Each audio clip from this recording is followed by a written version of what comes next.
circulate, if there's a default pattern of it going somewhere, it may well go somewhere and hang out there. So, for example, what used to happen when I had my practice and acupuncture is that people had a tendency to get migraines or headaches, stress headaches, stuff like that, where all their energy was going up to their head and they were thinking, thinking, thinking.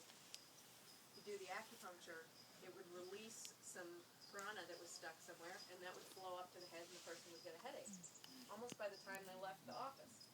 So with those people, you need to do a couple of points to start to really pull the energy down.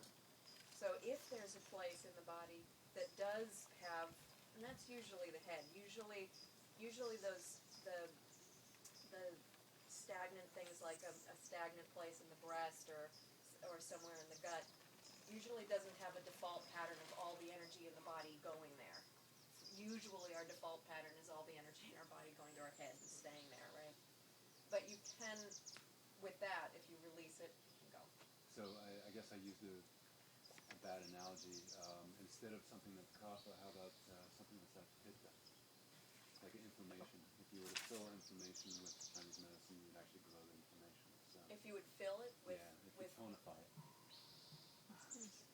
Well, my understanding of Chinese medicine, you never try to tonify inflammation, but if you're tonifying the qi in the body, the prana will know what to do with that inflammation. It'll help it heal. Right? Because inflammation, what happens is stagnation. You're getting the qi moving with qigong or tai chi or acupuncture or without any of those things. You're getting qi moving.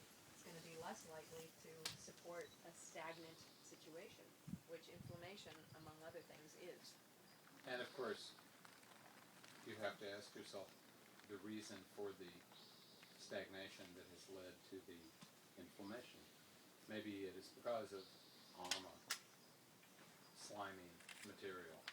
Maybe it is simply because the tissues are too acidic. And maybe it's simply because there is insufficient circulation in the area that has led to the stagnation, that's led to the inflammation. And if you get rid of the blockages that are preventing the circulation, then the inflammation may disappear simply by tonifying. When you think about this in terms of herbs, because in Chinese medicine they do say, there is this like, oh, can you give tonifying herbs to someone if they're trying to detoxify or they're trying to get rid of some stagnation somewhere? And there's that issue with herbs. And my favorite thing I've ever read on that was by Sutta Chun, who was, I think, a 14th century highly opinionated guy. I like highly opinionated teachers, because even if I don't always agree with them, I know that they are highly opinionated because they've practiced something that works for them. And so I like to take it seriously, especially the more arrogant and opinionated somebody seems. I want to listen. I might disagree and discard it, but he was very highly opinionated, really fun to read. And what he said about that business is he said, you know, morons ask this question, not to say, Brad, that you were but he said that when people are asking this question about herbs, it's a moronic question because it's assuming that the herb has no intelligence. The herb that's tonifying is going to tonify the right places, and the herb that is dealing with breaking up stagnation is going to do that where there's stagnation. So I like that. That being said, what did they say about ginseng? That is the thing that corrupts. You remembered. He said Sutta Chun also wrote about ginseng, right? And he said, everybody loves ginseng, right? And so what he said about ginseng, let me try to, it's been a while. It's been maybe since I talked to you about this. He said something that some herbs are those herbs that are extremely expensive and save the patient. And other herbs are herbs that are... Well, they bankrupt the family and that's right. save the patient. Bankrupt the family and save the patient. Other herbs don't bankrupt the family, but they... And save the patient. And save the patient. Ginseng is that herb which both bankrupts the family and kills the patient.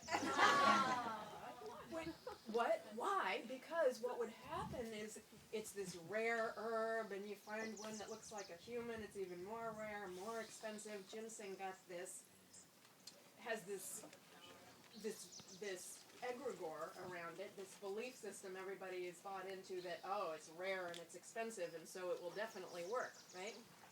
But it's very strong and very hot ginseng. There's many kinds of ways of preparing ginseng. And Panax ginseng. Panax ginseng, not American. not American ginseng. American ginseng is not hot. It's more suitable for long-term use. But what he went on to say is the reason it bankrupts the family and kills the patient is because the doctor who feels like it's last resort, the patient is ill and it's a last resort, will advise the family to get ginseng. This will bankrupt the family, and the ginseng won't work because it's not the cure-all that everybody thinks.